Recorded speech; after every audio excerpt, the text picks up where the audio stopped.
നമസ്കാരം, ഞാൻ Santhosh Rajasekharan. Daily news അറിയേണ്ട വാർത്തകളിലേക്ക് സ്വാഗതം. പെട്രോളിനും ഡീസലിനും വീണ്ടും വില കൂട്ടി. പെട്രോളിന് 87 പൈസയും ഡീസലിന് 91 പൈസയും വർദ്ധിപ്പിച്ചു. ഡൽഹിയിൽ CNGക്ക് കിലോയ്ക്ക് 1 രൂപയും കൂട്ടിയിട്ടുണ്ട്.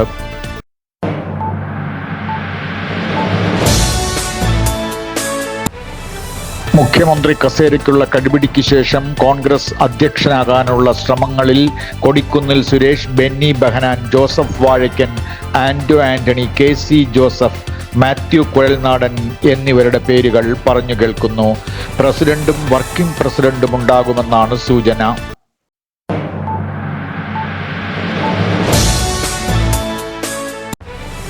പിണറായി വിജയന്റെയും MV ഗോവിന്ദന്റെയും വർത്തമാനവും ശരീരഭാഷയുമാണ് CPMന് ഈ പരാജയമുണ്ടാക്കിയതെന്ന വിമർശനം കമ്മിറ്റികളിൽ ശക്തമാകുന്നു. ചിരിക്കാൻ മറന്നുപോയവർക്ക് എങ്ങനെ വോട്ട് കിട്ടുമെന്ന മട്ടിലുള്ള പരിഹാസമാണ് മുഴങ്ങുന്നത്.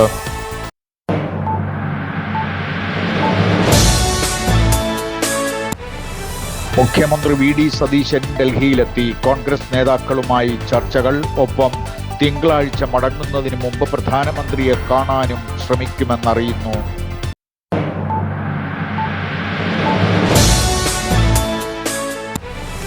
പത്തു വർഷം മുമ്പ് സാധാരണക്കാരന് മുന്നിൽ അടഞ്ഞ കേരള ഹൗസിന്റെ പ്രധാന കവാടം തലസ്ഥാനത്തെ സെക്രട്ടേറിയറ്റ് സമര ഗേറ്റ് തുറന്നതുപോലെ തുറന്നു കിട്ടുമെന്ന പ്രതീക്ഷയിലാണ് പൊതുജനങ്ങൾ. സുരക്ഷാ ക്രമീകരണങ്ങളുടെ പേര് പറഞ്ഞാണ് പ്രധാന ഗേറ്റ് കേരള ഹൗസിൽ സ്ഥിരമായി അടച്ചിട്ടത്.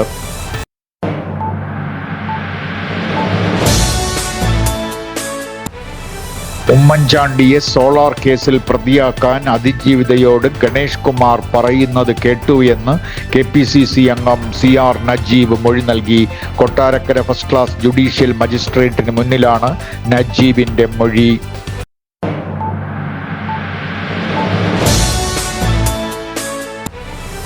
തൃശൂർ ടൗൺ ഹാളിന് സമീപത്തു നിന്ന് ഇടഞ്ഞോടിയ ശിവലക്ഷ്മി അയ്യപ്പൻ എന്ന ആന ഗാന്ധിനഗറിലെത്തി വാഹനങ്ങളും മതിലും തകർത്ത് മണിക്കൂറുകളോളം പരിഭ്രാന്തി സൃഷ്ടിച്ചു.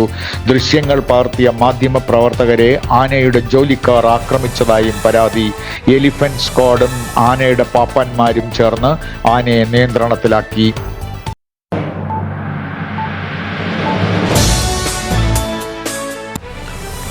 ഉത്തർപ്രദേശിൽ വിജയകുമാർ ഗിരി എന്ന ഡോക്ടർ ഓപ്പറേഷൻ തിയേറ്ററിൽ വെച്ച് മയക്കുമരുന്ന് നൽകി യുവതിയെ പീഡിപ്പിച്ചതായി പരാതി.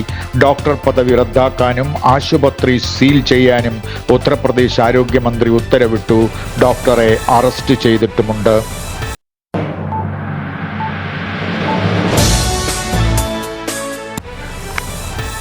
കോക്രോച്ച് ജനതാ പാർട്ടി CJPയുടെ അഭിജിത്ത് ദിപ്കെയുടെ ഇൻസ്റ്റാഗ്രാം ഉൾപ്പെടെ ഹാക്ക് ചെയ്യപ്പെട്ടുവെന്ന വാർത്തകൾ.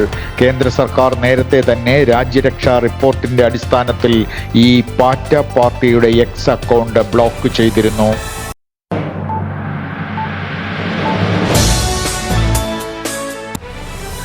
റഷ്യൻ ഉക്രൈൻ യുദ്ധത്തിൽ 217 ഇന്ത്യക്കാർ റഷ്യൻ സൈന്യത്തിൽ ചേർന്നുവെന്നും 39 പേർ മരിച്ചുവെന്നും കണക്കുകൾ. നിയമപ്രകാരമല്ലാതെയും മറ്റു ജോലികൾ വാഗ്ദാനം ചെയ്തുമാണ് ഇന്ത്യക്കാരെ റഷ്യയിലേക്ക് കടത്തിയത്.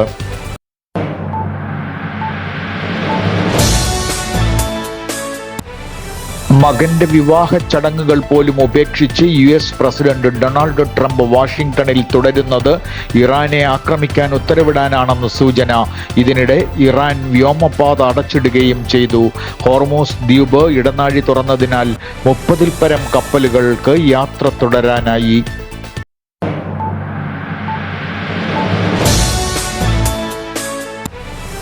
അമേരിക്കയിൽ ഗ്രീൻ കാർഡ് വേണമെന്നുള്ളവർ നാട്ടിലെത്തിയ ശേഷം അപേക്ഷിക്കണമെന്ന് അമേരിക്കൻ ഭരണകൂടം നിർദ്ദേശിച്ചു.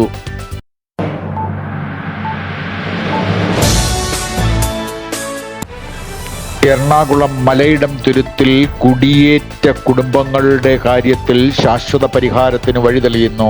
മന്ത്രി Roji M. John, MLA Sajeendran എന്നിവർ ഇന്നലെ രാത്രി വൈകി കളക്ടറേറ്റിൽ നടത്തിയ സമവായ ചർച്ച വിജയിച്ചതായി മന്ത്രി മാധ്യമങ്ങളോട് പറഞ്ഞു. തിങ്കളാഴ്ച ഹൈക്കോടതിയിൽ വിശദമായ വിവരം സമർപ്പിക്കും. കോടതി വിധി അനുകൂലമല്ലെങ്കിൽ പുനരധിവാസം നടപ്പിലാക്കും.